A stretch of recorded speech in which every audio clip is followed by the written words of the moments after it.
Sadhguru, you've spoken about the state of being totally at ease, and you've also spoken that you can sit in one place till your body drops dead. I mean, No, I'm not planning anything like that. but with most of us, it's like even on a holiday, there is so much compulsion in the energy to engage in some activity or some experience or something like that. This is probably what I understand as our karma. In the same light, you spoke about something about the Jyotirlinga, uh, that it will blow the hell out of you. Uh, what I understand is that only this karma needs to be removed from our energy, and we would also be in the same state. So, what exactly do you mean by blow the hell out of you and things like that?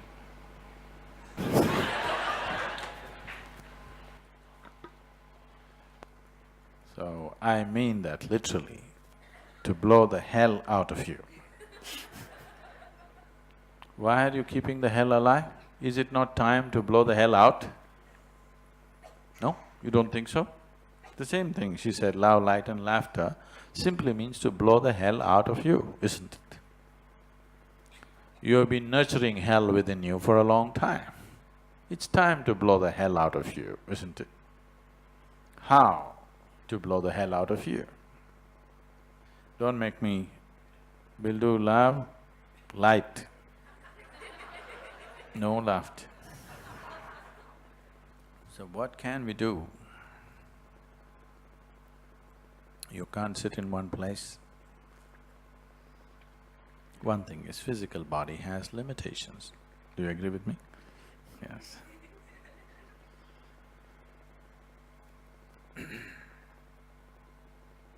Different bodies here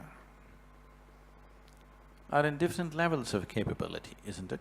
For any activity, I'm saying. Let's say we want to walk. If we start walking, maybe after 2 miles, one person will fall dead. After 10 miles, another person will fall dead. After 20 miles, another person will fall dead. Another person may walk 200 miles, another person may walk 2000 miles. Whatever is said and done, somewhere everybody will fall dead, isn't it? Because there's a certain limitation to physical capabilities. How limited it is a question of how we have kept it, isn't it? Every one of our bodies have limitations. Physicality comes with it. Some have minimized their limitations, some have enhanced their limitations. Yes? Some people have worked to minimize the limitations of the body, some people have worked to enhance the limitations of the body. But physical body comes with limitations, that's the nature of the physical, you can't… There is no such thing as going beyond that. What one person does may look like a feat to you, but still it is limited. So do not ever think physicality can go beyond all limitations, no. You can go beyond the physical, that's different. But physicality cannot go beyond limitations. Physicality always operates within the limitations, always. It is just that if you have enhanced the limitations too much, then sitting and standing is becoming a problem.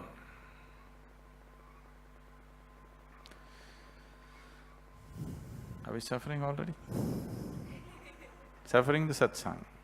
Because the legs, you want to be there, but the legs want to do something right now.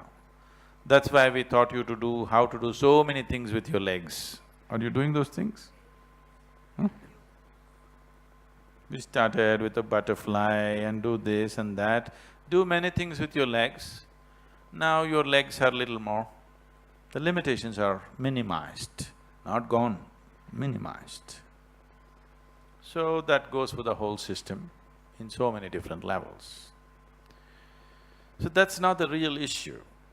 That is only a subsidiary, but many times sub-issues can become main issues in our lives. Isn't it so? You moved into this house because you want to live with your family wonderfully, but you get irritated by your neighbor. Now you can't be peaceful with your family because you're irritated by your neighbor. You didn't come to this house because of your neighbor. You came to this house because you want to live well with your family. But that's all forgotten. That neighbor bothers you, bothers you, bothers you. So you got married because of the man or woman that you like, but now the mother-in-law bothers you, bothers you, bothers you. You didn't marry because of her. She is a sub-issue.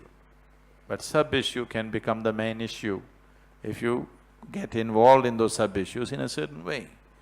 So similarly, body is a sub-issue, you are the main issue, isn't it?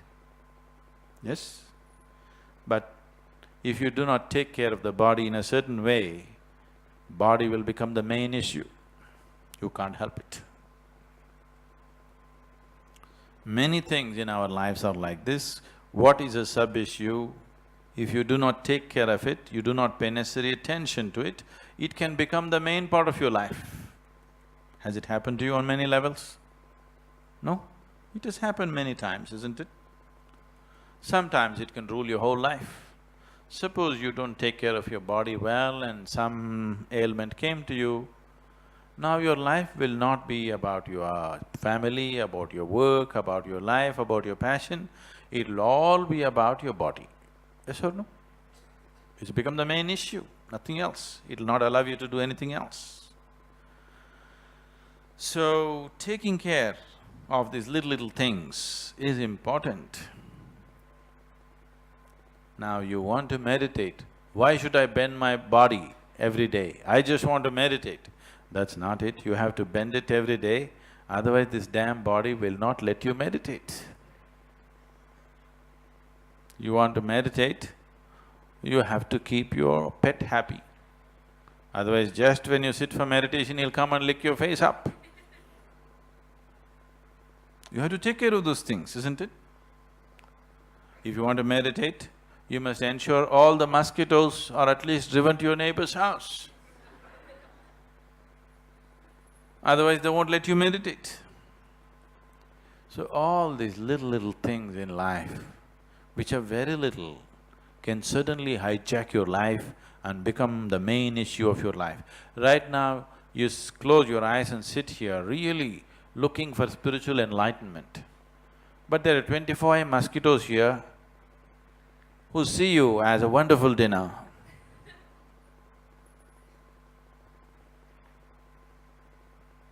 Spirituality, enlightenment, everything will be forgotten. These mosquitoes will become the main issue of your life for that period of time, isn't it? So, these little things in our lives have to be taken care of. Even your little finger has to be taken care of. If you just neglect it because it's just a little finger, this little finger, if it gets into trouble, can cause so much trouble. Your whole life will be focused on this little finger. That's the nature of life. So, these things have to be attended to. That is why yoga is such a comprehensive process. We don't neglect anything. If you've not looked at the process in these, very short programs, we may not be going into it. Every aspect, how to sit, how to stand, how to wash your face, how to do everything, how to eat, how to breathe, how to do everything. Why so much attention to these small things is, because if you take care of all these small things, when all these small things are no more an issue in your life, you can focus your attention on the main thing. If you do not take care of these small things will play up in such a way, you'll start believing this is the main thing. You really start believing this is the main course of life. This has happened to the whole humanity, isn't it? So, blowing the hell out of you. Should hell be blown out of you or no? It should be, isn't it? So we created devices, methods, possibilities, sadhanas, which can blow the hell out of you. Suppose I blow the hell out of you, maybe there's be nothing much left. Really? So instead of blowing out, we try to push the hell out of you in installments. so that you have time to fill it up with heaven. So when I say it's love, light and laughter, the time has come. Now, the lady asked, is it a prophecy? So you always believe that heaven will descend upon you somewhere in the future. When they've fixed the date, some yuga will come. You know, you're in the most horrible yuga. You know that? According to whatever belief systems, you're in the most horrible yuga. Most horrible time in this creation is yours. Yes. And it's always been so for a certain set of people. For a certain set of people, right through the history, it's always been so for some people. It's always been the most wonderful time for certain people. So some people blew the heaven out of them, some people blew the hell out of them. Is somebody trying to blow the heaven out of you? Huh? No? You married?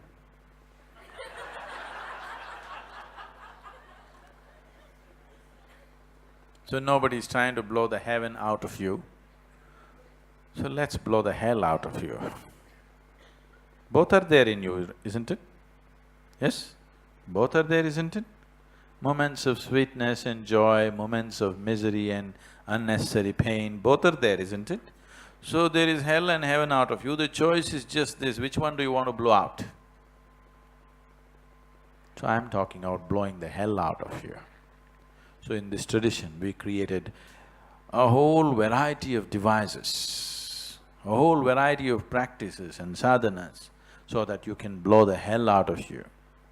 We can blow it out straight away, but as I said, the problem would be nothing much may be left. Because for most people, in 24 hours' time, how much of hell and how much of heaven they go through, if you see, over 90% is hell. When I say hell, it does not mean that you're clinically depressed or you're essentially in a melancholic mood, not necessary. You're not at ease, that's hell, isn't it? Yes? You're not at ease, that's hell. If you look at it by those standards, almost the whole of humanity is over 90% of the time in hell. Sometimes they come to heaven states. I'm giving them a very generous margin and saying 90%, but I know it is not so. It's an extremely generous margin for most people. Some people may have bigger margins, but for most of the humanity, 90% of the time, they are not at ease with themselves. Only when they're involved in something, only when something that they like is happening, they are at ease. Otherwise, simply they are not at ease. By distraction, they are at ease. They're watching a cinema, they are at ease because they're distracted. If you simply make them sit down in one place, 99% of the time, most people are in hell, isn't it? That's why the world is busy. Yes. Otherwise, most people's activity on this planet is irrelevant to human well-being. Please see this. Yes or no? You don't think so? Most of the activity that human beings are performing is actually irrelevant to human well-being. They're all busy because if they simply sit quietly, they will become total hell. Just to have a piece of heaven, they have to work. They have to really work hard. So we have devices to blow the hell out of you, shall we?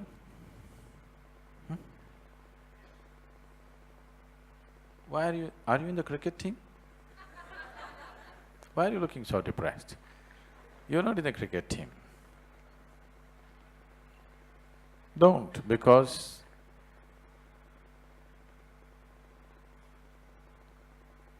love, light and laughter. I say, I did not say time is going to come, I said time has come. It's already come. Those who are alive and open to it, for them it's come. Those who are looking into the future for something to happen, they're waiting for that day when everybody will be happy about them. If you're a miserable person, people would like to see you off, isn't it?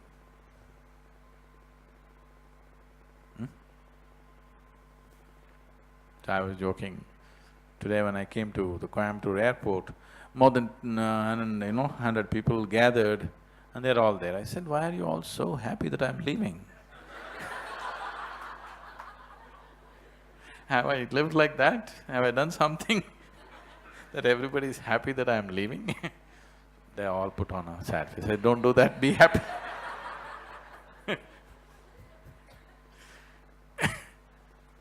So, there are ways, and don't get into all that karmic stuff and all that it is because my karma is like this hell is happening. No. You are making it happen even now. It's your choice right now, either to be in hell or heaven right now, isn't it so? Your legs are aching, still you could be joyful, isn't it so? Yes? No, you don't. You haven't looked at others who are stuck in between, you're in the front row, you can massage your feet. For them, somebody else is sitting on their feet.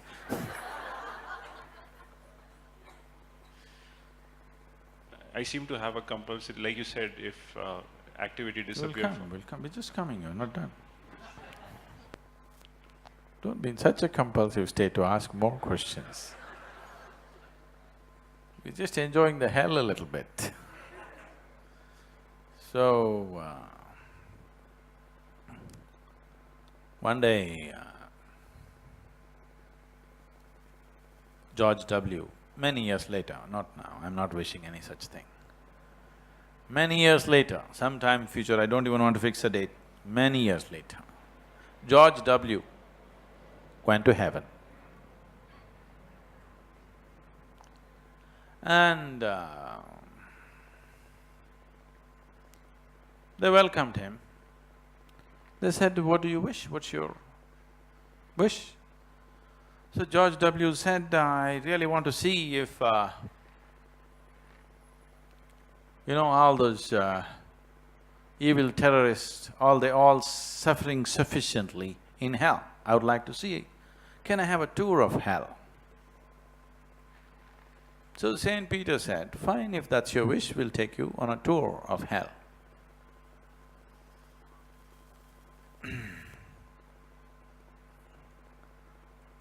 Then, when they took on the tour, and first thing is, he wanted to know where OB is. So, Saint Peter said, no, he was absorbed into the Muslim heaven. We can't do anything about that, they are not in our jurisdiction. Because he is not our jurisdiction, he went to Muslim heaven, we can't do anything. So he was disappointed about that. Then he asked about the Saddam Hussein.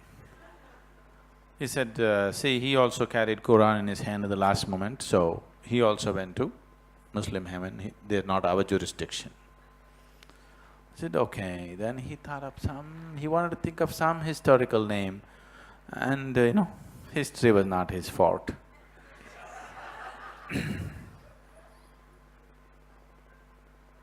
Then he thought, Hitler, where is he? Oh, he is in our hell, I can show you. So Saint Peter went into the deepest levels of hell. There, Hitler's chamber was opened and it was stinking like hell. And there they saw Hitler, fully submerged in filth, total human excreta right up till here. He was standing, but with a big grin on his face.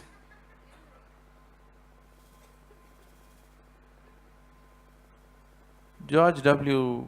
looked around, it serves him right. It serves him right. But what is he smiling about? Looks like the guy is enjoying it. What's happening? He's not suffering enough, he's enjoying it. So, Saint Peter said, we can't help that because he's standing on Mussolini's shoulders. See, you could enjoy anything, you know. Don't say no, ma. Here. Don't say no. Legs are hurting, but it's okay. So, from where did this hell come into you? You already explained, because of my past karma. There is no such thing. I'm not saying there is no karma. There is no such thing as your past karma causing hell to you. There is past karma, there is no question about it. It has its influence on you, it builds certain tendencies in you, it tends to push you in certain ways. But still, as a human being, you have enough consciousness to go beyond all those things. Whatever the influences of the past, you still have the capability, you still have the ability, you still have the capacity to be conscious enough not to fall into those tendencies. Yes or no? So, the hell in you is not because of karma. The hell in you is because you have empowered your unconsciousness, not your consciousness. Because you have empowered your compulsiveness and not your consciousness. That's the reason why hell is happening. So if you want to blow the hell out, we don't have to struggle with the hell, we don't have to struggle with the past karma. We just have to bring that necessary consciousness and awareness into everything that we do. Then you find, it doesn't matter what the damn past impressions are, you will be the way you want to be right now. Right now, it's your past karma that your legs are hurting. But now, the present karma, the horror that I am sitting here, I am not letting you get up. Or, you are determined, it doesn't matter, legs hurt, but I want to be here. Yes? That's all it takes. Legs are hurting, it's not a small thing. Leg hurting is not a small issue. It's a big issue, isn't it? But no, it doesn't matter, it hurts, but I want to be here. It's helping you go beyond that karma, isn't it? Bad legs, but you can still sit. This is why all kinds of bad-legged people, I even take them to Kailash. They say, Sadhguru, I cannot walk. It's okay, you crawl. By crawling, there's more punyam, they say. You crawl, what's the problem? Where's Anand? Is he here? Is Anand here? No? Anand is what, 76? How old is he? 76? 79? 79. So, in what, 2006, is it? In 2006, he came to Kailash.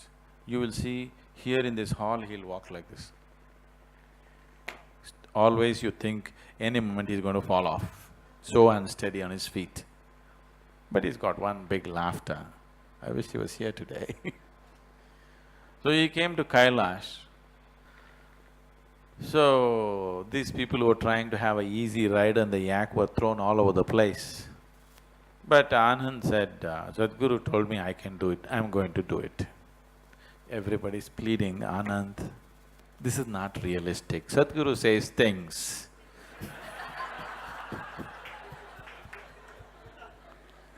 You don't have to believe it literally.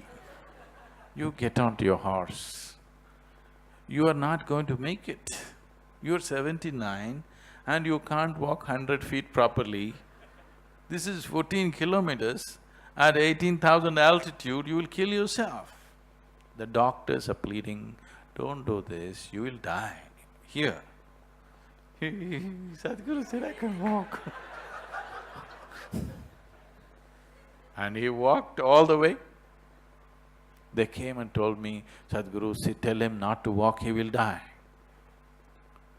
The doctors. I said, see, I have promised you nobody will die on my hands, not for his sake, for my sake at least. I'll see that nobody dies. You don't worry about death. If he wants to walk, let him walk. You don't worry about death. His legs may wear out, that I can't say anything, but he won't die. Let him walk. And he walked all the way up, 18,400 feet. He reached on his own legs. So why I'm saying this is, whatever your karma, if you bring sufficient awareness to it, it has no influence on you. It doesn't matter what's the karma. So for not being in a state of love, light or laughter, don't think it is your father's DNA which is influencing you.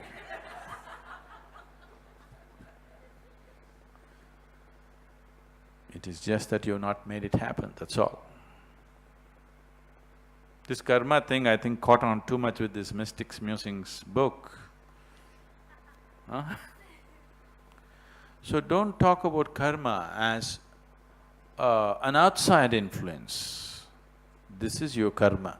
You're not exercising your consciousness. That is your karma right now, and that is the most horrible karma. You're not exercising your ability to be aware.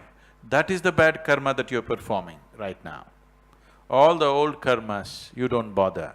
This moment, you are not exercising your ability to be aware and conscious. That is the most horrible karma that you're doing. This one karma you take care, rest you leave it to me. Really, I'll blow the hell out of you.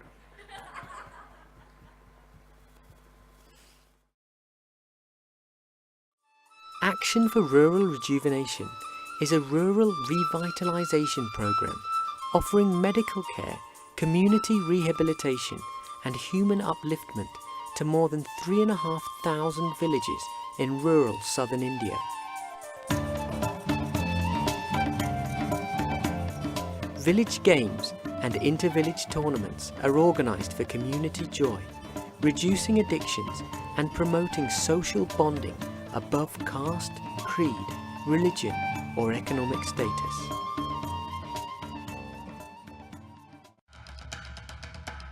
Isha Vidya, the Foundation's education initiative, aims to provide affordable, high-quality school education to children in rural areas so that the native intelligence of children has the opportunity to bloom. The uniquely designed pedagogy promises to produce confident, English-speaking, computer-skilled youth capable of productive participation in the economy while preserving the identities of their origins and culture.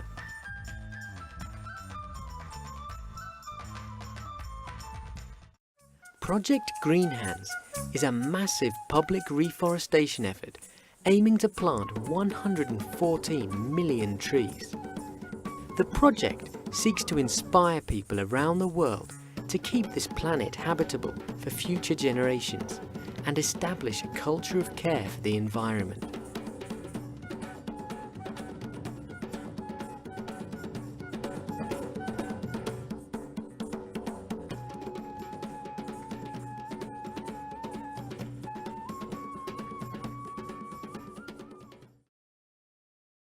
You are my perfect mirror, you show me what I'm not.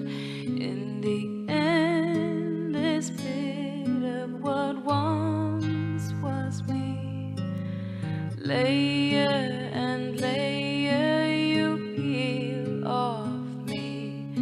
The pain it is, but the joy it brings. So thank you for showing me me what I could be. Thank you